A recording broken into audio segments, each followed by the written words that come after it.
Hi, I'm Andy Derman, EVP for the Global Business Unit here at Lightcast, and I'm joined by Eleanor Magrini, our Head of Global Research. So welcome to Lightcast. We're on a mission to help the world understand what's happening in the labour market so that organisations and individuals can make better, more informed decisions that relate to education, careers and employment. In today's video, we're going to start to explore labour markets right across Europe and understand a little bit about how the labour market varies and what's similar across Europe. So we're going to dive in, and Ellen's going to talk us through some interesting trends that we're spotting when we look across some key European labour markets. So Eleanor, you want to tell us a little bit about what we're looking at here in terms of the data that we're pulling together and how we might use it. Thanks, Andy. Good to be here with you today. So we are looking in this first series of this video at the labor markets across Europe, and in particular at the role that different cities play within their country's labor market. So what we're seeing in this map is that, first of all, there is a great deal of variation in the role that different cities play in their country's labor market. So the big green bubble there on Ireland is Dublin. And what it tells us is that 54% of all the job postings in the last 12 months in the Irish labor market were concentrated in Dublin. And so Dublin takes up like the majority of all job postings in the country. And we see kind of a similar trend in the UK as well, though to a smaller extent. So we see a very big bubble around London. And in that case, is London accounting for 31% of all the job postings in the UK labor market over the past 12 months. And then we see smaller dots for places like Manchester, Bristol, Reading, and Birmingham within the UK labor market. But then if we move to other European countries, we see that there are different combinations or ways in which the labor market recruitment activity is distributed within the country. So, for example, if we go down to Spain, what we see is that there isn't one large big bubble there, but rather there are two equally sized or very equally sized bubbles, which are Madrid, with 24% of all job postings in the Spanish labor market, and Barcelona with 22.7% of all job postings in the Spanish labor market.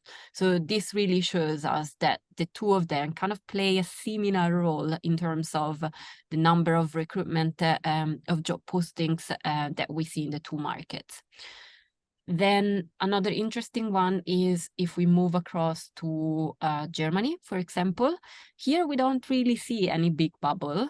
And that's because all the different labor markets of the top 5 cities in the country all kind of play a similar role in the market. So we have 10% of all jobs in the German labor market concentrated in Berlin, but then we have Hamburg, Munich, as well as Frankfurt and Bremen, all having quite large shares of jobs, job postings in the labor market could compare across them.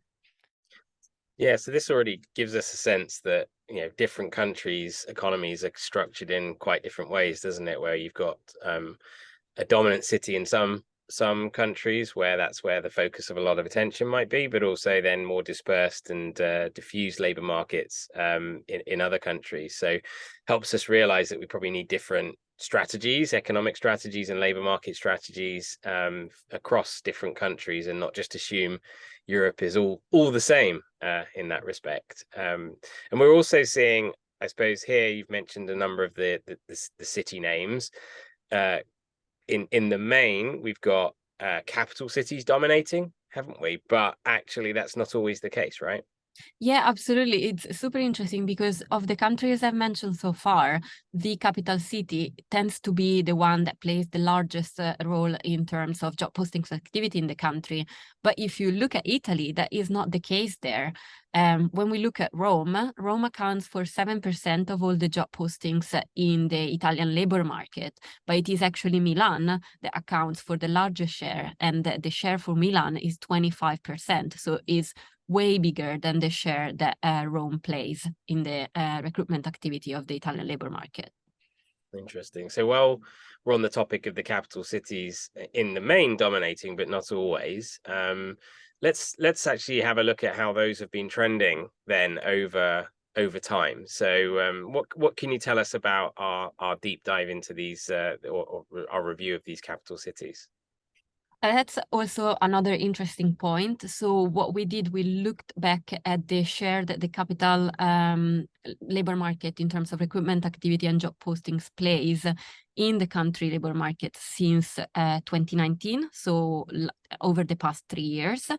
And the first finding is that for many of the capitals, the share of job postings they account for in their country has remained pretty stable over time.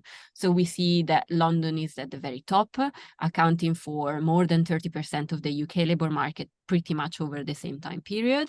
Whereas Berlin and Rome are towards the bottom, accounting for smaller share of the labor market over the time period for different reasons. So Rome is because it is not the largest market in the country, and others are, as we've seen, whereas Berlin doesn't account for a larger share because there are a lot of dominant markets in the country. But then the other interesting thing that we see on this graph is that there has been movement for other cities. So if we take Paris, for example, Vienna as well, and also Brussels, we see that unlike the countries that we've mentioned before and the capitals in those countries, here instead there has been some movement over time. We see for Vienna, for example, that throughout 2020 and the beginning of 2021, the capital of Austria increased the share of job postings that it accounted for in the Austrian labor market. And then this decreased again in early 2022.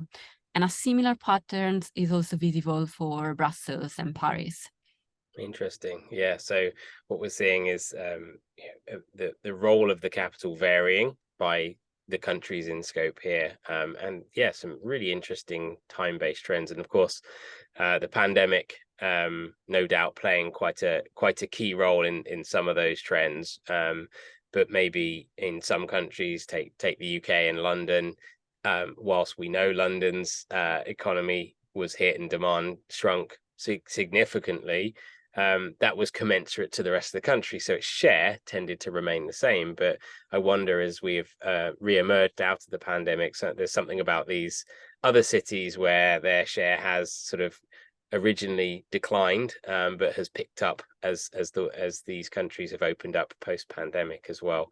And whether that was a bit of a shock, it looks like it was a bit of a shock because they've sort of gone back to what they were before as well. So yeah, fascinating. And as we think about these headline trends, of course, this is the aggregate. And so to turn those kinds of trends from interesting into truly useful, we kind of need to know what's driving this. So you're going to share a little bit now about some of those key markets that you had picked up to look at what actually is driving demand and what sorts of job roles are driving that demand. Yes, that's a really good point. So the number in itself can only tell us part of the story, but then we need to understand a little bit more about the makeup of the different labor markets.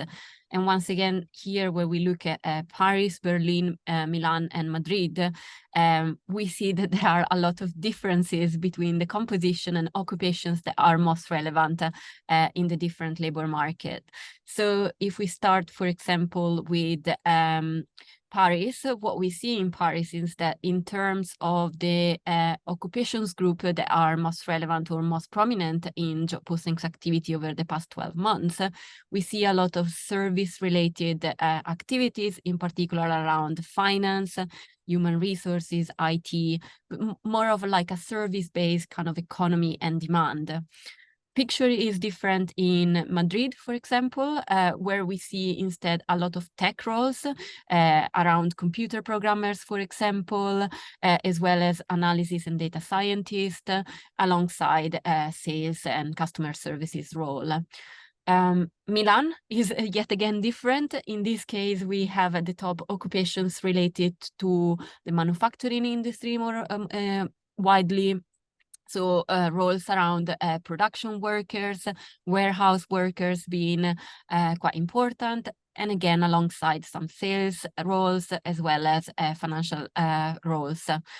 And then Berlin, again, one more different story. In this case, we see again tech roles at the top, especially in relation to data scientists and computer programmers.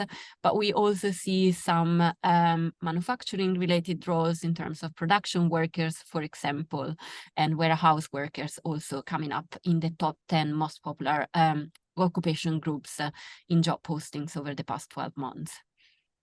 Fascinating stuff. And it's really, as you dive into the detail, you start to illuminate the similarities and the differences. And you provided a really good summary there. Thank you very much. And really, I think this serves, what we've just run through here in this quick overview of some of the data is serves to realize that certainly as we look across the European labor market, there are some interesting variations in trends, and that we can't just think of Europe as a homogenous labor market, but actually it does show that there are very different trends, both in terms of the dominance of the capital city, as well as the distribution of the labor force and demand for jobs, and then how that varies amongst these key cities and key job markets as to where demand for different roles evolve. So if you're thinking about economic development and skills planning, then of course understanding not just the variation across, but the ability to look within becomes really impactful to policy making and decision making there. And of course, as employers consider their European workforce footprint, again, understanding where the key centers of interest are and how they vary, whether they be geographic centers of interest and diving into those, or whether actually it be more role-led and skill set led as well. So a fascinating insight. Thank you very much for joining us, Eleanor, and we'll review another data set in due course. Thank you.